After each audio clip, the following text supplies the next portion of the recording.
नमस्कार. मी भाऊ तोरसेकर. तुम्ही बघत आहात प्रतिपक्ष.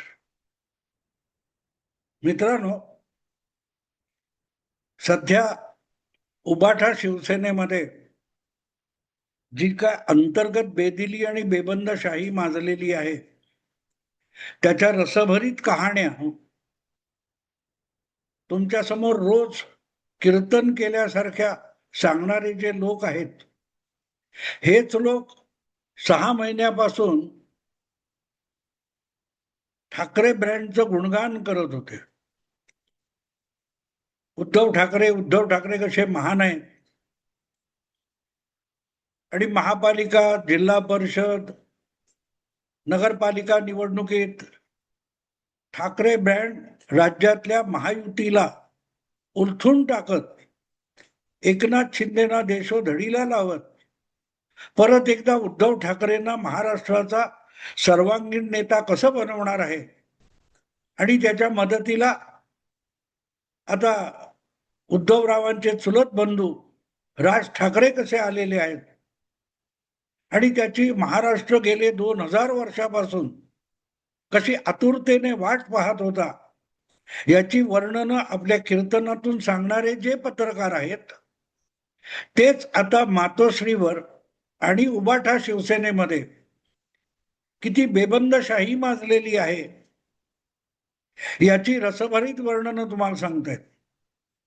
त्यापैकी कोणालाही उद्धव ठाकरे यांचे चुलत बंधू राज ठाकरे हे आजकाल मातोश्रीकडे का फिरकत नाहीत, का मातोश्रीवर कोणाचाच वाढदिवस नाही आणि राज ठाकरेंच्या शिवतीर्थ या निवासस्थानी कुठलाही सण उत्सव नाही का, याची देखील चौकशी करावी असं या पत्रकारांना वाटत नाही. कारण आपल्या लाडक्या खासदार प्रियंका चतुर्वेदी यांना पुन्हा एकदा खासदार करावं राज्यसभेचं, ही भावी उबाठा पक्षप्रमुख आदित्य ठाकरे यांची निस्सीम इच्छा होती. पण संजय राऊत यांनी ती हाणून पाडली आणि उद्धव ठाकरे आणि उबाठा शिवसेना यांच्या गळ्यात शरद पवार यांची खासदारकी मारली आणि त्यामुळे विचलित झालेले आदित्य ठाकरे आणि संजय राऊत यांच्यामध्ये जे रणकंदन माजलेलं आहे, त्याच्या बातम्या आता हळूहळू पाझरत पाझरत मराठी माध्यमांच्या पलीकडे हिंदीत सुद्धा झळकायला लागले आहेत आणि संजय राऊत मातोश्रीवर खासदारांच्या बैठकीला हजर नसताना सुद्धा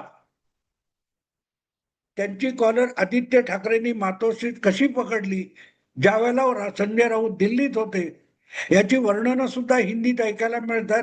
अर्थात यातला अतिरंजितपणा मला कधीच आवडत नाही आणि मी त्याकडे वळून सुद्धा बघत नाही. पण मी सातत्याने प्रत्येक पक्षाला, प्रत्येक नेत्याला थोडंफार आत्मपरीक्षण करा असे सल्ले देत असतो आणि उद्धव ठाकरे सुद्धा त्याला अपवाद नाहीत. आणि म्हणून वारंवार यापूर्वी मी अनेकदा उद्धव ठाकरे यांच्या चुका, राज ठाकरे यांच्या चुका, पवारांच्या चुका, या सगळ्यांना त्यांच्या चुका दाखवून थोडंफार तरी आत्मपरीक्षण करा. तुमची जी राजकारणाची पुण्याई आहे ती अशी मातीमूल होऊ देऊ नका, हे सल्ले देत असतो. त्याची फारशी दखल घेतली असं होत नाही. क्वचित कोणीतरी भाजपतले काही चार टाळकी त्याचा गंभीरपणे विचार करतात, त्यांचं नुकसान होत नाही. कधी कधी शिंदे गटातले लोक सुद्धा माझ्या व्हिडिओतले सल्ले परस्पर ऐकतात की काय माहित नाही, पण निदान त्यांच्या चुका त्या सुधारताना दिसतात. आणि म्हणून अशा नेत्यांना त्यांची ओळख करून देणं हे अगत्याचं असतं. आज मी असंच एक जुनी आठवण उद्धव ठाकरेंना करून देणार आहे आणि ह्या व्हिडिओमध्ये मी एक फोटो टाकलेला आहे, अधूनमधून तुम्हाला तो दिसत राहील. तोंडाला काळं फासलेला एक माणूस आणि त्याच्या बाजूला एक पाकिस्तानी नेता उभा आहे आणि ते शीर्षक बघितलं, हा काळतोंड्या शिवसैनिक. असं मी शीर्षक दिलेलं आहे. काळतोंड्या शिवसैनिक म्हणजे काय? ज्या व्यक्तीच्या तोंडाला शिवसैनिकांनी काळं फासलं आणि तो शिवसैनिक नाहीये, तो पटकन कम्युनिस्ट आहे, वामपंथी आहे, डाव्या विचारांचा आहे आणि त्याच्या तोंडाला शिवसैनिकांनी काळं फासलं होतं. अशी एक मोठी घटना 10 वर्षापूर्वी घडून गेली आणि त्या घटनेचा मोठा अभिमान तेव्हा अखंड शिवसेनेचे पक्षप्रमुख असलेले उद्धव ठाकरे यांनी जाहीररित्या दाखवला होता. हा जो कोणी असा भारत विरोधी, हिंदू विरोधी असेल, त्याच्या तोंडाला काळं फासलं पाहिजे आणि हे आंदोलन आम्ही थांबवणार नाही, अशी भूमिका शिवसेनेचे ज्येष्ठ नेते संजय राऊत यांनी सुद्धा तेव्हा जाहीरपणे मांडली होती. तर या काळ्या तोंडाचा जो व्यक्ती आहे, जो अभिमानाने आपलं रंगवलेलं काळं तोंड कॅमेऱ्याने पकडावं म्हणून तोंड न धुता संपूर्ण समारंभात वावरतो, त्याचं नाव आहे सुधींद्र कुलकर्णी. हा सुधींद्र कुलकर्णी हा भाजपच्या कोटात होता. कधी काळी उपपंतप्रधान असलेल्या लालकृष्ण अडवाणी यांचा सल्लागार मानला जायचा, त्यांच्या गोटात होता. त्यांचा विशेष सहकारी अधिकारी म्हणूनही त्याने वाजपेयी कालखंडात काम केलेलं आहे. अशा व्यक्तीच्या तोंडाला ऑक्टोबर 2015 मध्ये मुंबईत शिवसैनिकांनी काळं फासलेलं होतं. ते काळं का फासलं होतं हे जर ऐकालाच तर तुमच्यातल्या अनेकांना वाटेल की अरे आपणही उठावं, घराबाहेर पडावं आणि मातोश्रीवर जाऊन उद्धव ठाकरे, आदित्य ठाकरे, संजय राऊत यांच्या तोंडाला काळं फासावं असं तुम्हाला वाटेल. कारण ज्या कारणासाठी त्यावेळेला हे सुधींद्र कुलकर्णीचं तोंड काळं करण्यात आलं, ते आंदोलन कशासाठी होतं? त्या फोटोमध्ये काळतोंड्या कुलकर्णीच्या बाजूला दिसणारी व्यक्ती जी आहे त्याचं नाव खुर्शीद कसुरी असं आहे.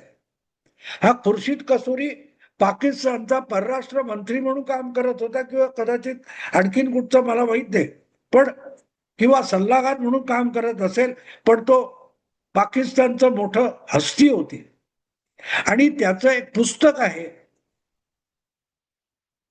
शांतता भारत आणि पाकिस्तान यांच्यात शांतता नांदावी म्हणून आपण शांतीचा संदेश घेऊन आलेले कबूतर आहोत, अशा थाटामध्ये या इस्माने ते पुस्तक लिहिलेलं आहे आणि त्याचं प्रकाशन मुंबईच्या वरळीला नेहरू सेंटरमध्ये होणार होतं. त्याला शिवसेनेने कडाडून विरोध केला होता. अर्थात तोपर्यंत जानवं हे जानव्यात आणि शेंडीत हिंदुत्व असतं आणि नसलं तर ते सेक्युलर असतं, याचा शोध उभाठा म्हणजे बाळासाहेब ठाकरे यांना त्याचा शोध लागलेला नव्हता. त्यामुळे जानव्यातलं शेंडीतलं हिंदुत्व आणि सेक्युलर हिंदुत्व असा भेदाभेद उद्धव ठाकरे करत नव्हते. तोपर्यंत त्यांना मुख्यमंत्री होण्याची स्वप्न पडत नव्हती आणि त्यामुळे आपल्या वडिलांची धोरण आणि वारसा, पाकिस्तानचा कट्टर विरोध, पाकिस्तानचं नामोनिशाण भारतात असता कामा नये, ही बाळासाहेबांची जी भूमिका होती ती उद्धव ठाकरे कंटिन्यू करत होते, पुढे चालवित होते. आणि त्यामुळेच पाकिस्तानचा एक मंत्री असलेले खुर्शीद कसुरी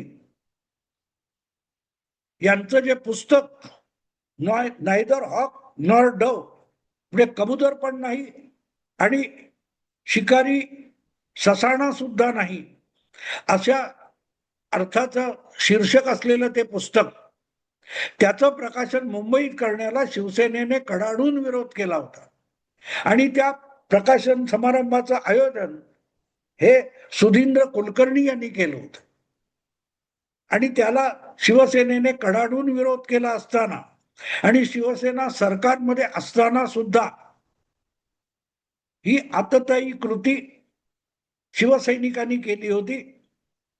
त्या समारंभाच्या स्थानी येण्यापूर्वीच कट्टर शिवसैनिक तिथे घुसले, जमावाने घुसले आणि त्यांनी आयोजक नियोजक असलेल्या सुधींद्र कुलकर्णी यांच्या तोंडाला काळं फासलं होतं.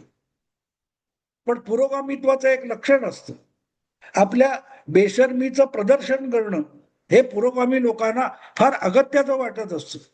त्यामुळे एवढ्या मोठ्या त्या नेहरू सेंटरच्या इमारतीमध्ये कमीत कमी 100 पेक्षा अधिक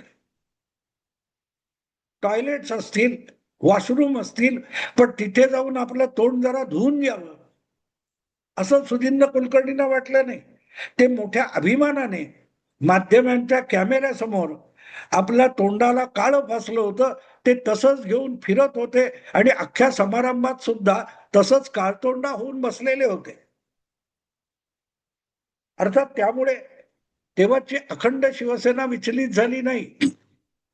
उलट ज्यांनी हा पराक्रम केला, ज्यांनी हा कायद्याच्या भाषेत गुन्हा केला, त्या शिवसैनिकांचं, पदाधिकाऱ्यांचं आणि विभाग प्रमुखांचं उद्धव ठाकरे यांनी मातोश्रीवर खास आमंत्रण देऊन सन्मान केला होता, कौतुक केलेलं होतं. आणि म्हणून आज त्याच सुधींद्र कुलकर्णीच्या मार्गाने उद्धव ठाकरे जाताना बघितले की मला ते काळं फासणारे शिवसैनिक आठवतात. मला वाटते सातमकर नावाचा विभाग प्रमुख होता तेव्हा.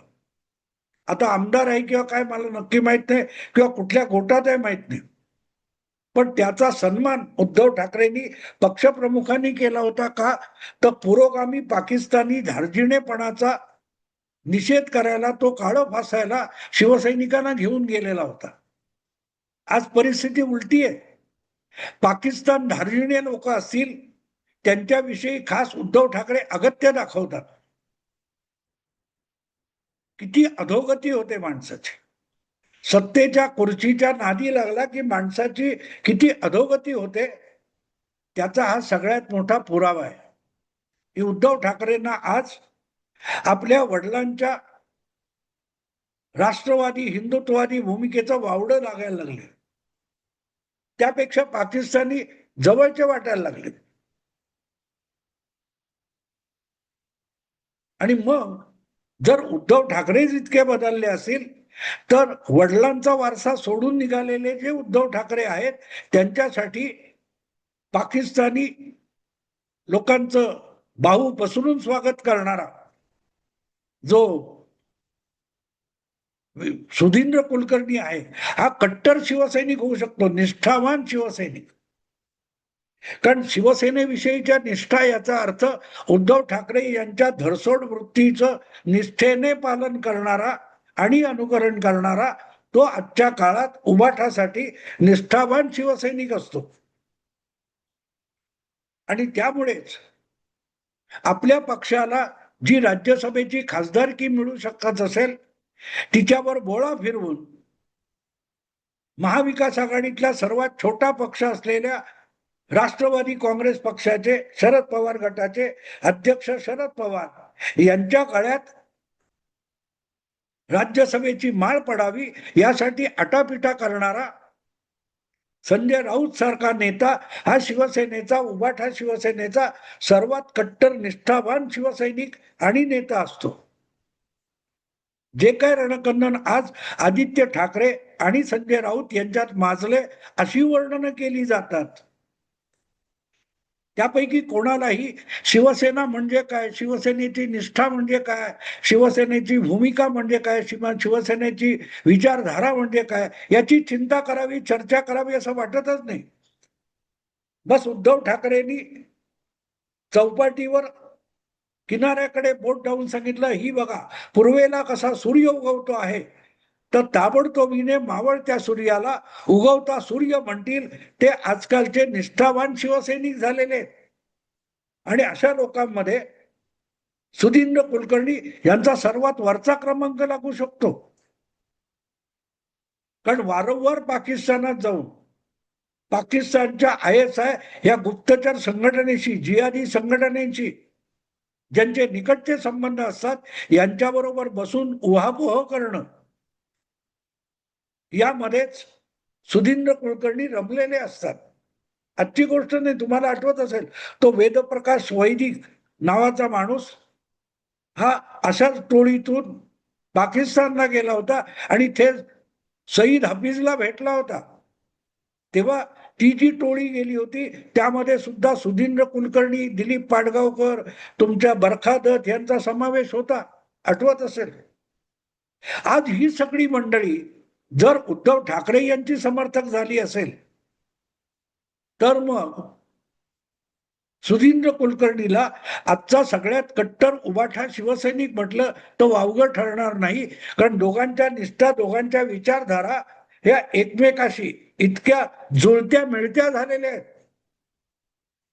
की उद्या मोदींच्या समर्थनासाठी संजय राऊत यांनी राज्यसभेत आवाज उठवला किंवा पाकिस्तानच्या पहलगाम हल्ल्याच्या निषेधार्थ प्रस्ताव आणला गेला लोकसभेत आणि त्याला उबाटा शिवसेनेच्या खासदारांनी विरोध केला तर मला नवल वाटणार नाही, नवल वाटणार नाही. शिवसेना उबाठा या पक्षाची आज इतकी अधोगती झालेली आहे की पाकिस्तानच्या क्रिकेट संघाला भारतात का येऊ देत नाही. अमित शहाचा मुलगा ICC क्रिकेटचा अध्यक्ष होऊन पाकिस्तानच्या क्रिकेट मंडळावर, क्रिकेट कंट्रोल बोर्डावर का इतका अत्याचार करतोय असा एखादा सामनामध्ये अग्रलेख आला तर मला नवल वाटणार नाही. कारण बाळासाहेब ठाकरे त्यांच्या भूमिका, त्यांच्या इच्छा आकांक्षा याला कधीच त्यांच्या सुपुत्राने आणि नातवाने हरता फासलेलं आहे. ज्या बाळासाहेबांनी भारतामध्ये पाकिस्तानचा क्रिकेट संघ येऊ नये, जोपर्यंत सीमेवर हल्ले होतात, भारतीय जवानांवर पाकिस्तानकडून हल्ले होतात, भारतीय जवानांच्या हत्या होतात, तोपर्यंत पाकिस्तानची क्रिकेट खेळू नये ही भूमिका बाळासाहेब ठाकरे घेत होते. आणि अशा वेळेला वानखेडेवर पाकिस्तानच्या बरोबरचा एक सामना ठेवला गेला तर ती खेळपट्टी उखडणाऱ्या शिशिर शिंदे वगैरे शिवसैनिकांचं बाळासाहेबांनी कौतुक केलं होतं, पाठ थोपटली होती. आज असा कोणी शिवसैनिक उबाठा शिवसेनेत दिसतो का? उलट उद्धव ठाकरे वक्फ सुधारणा विधेयकाच्या विरुद्ध मतांसाठी दंड थोपटून उभे राहतात, तेव्हा आपोआप सुधींद्र कुलकर्णी नावाचा काळतोंड्या कट्टर शिवसैनिक होत असतो. फक्त तो शिंदे शिवसेनेचा असू शकत नाही, तो उबाठा शिवसेनेचा निष्ठावान शिवसैनिक होऊ शकतो. उद्या त्याचं नाव राष्ट्रपती पदासाठी संजय राऊतांनी सुचवलं तर मला नवल वाटणार नाही. बघा आठवून, तो फोटो मी मुद्दाम टाकलाय.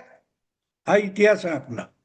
ज्यांना आपला इतिहास आठवत नाही त्यांच्यासाठी भूगोल सुद्धा शिल्लक राहत नाही.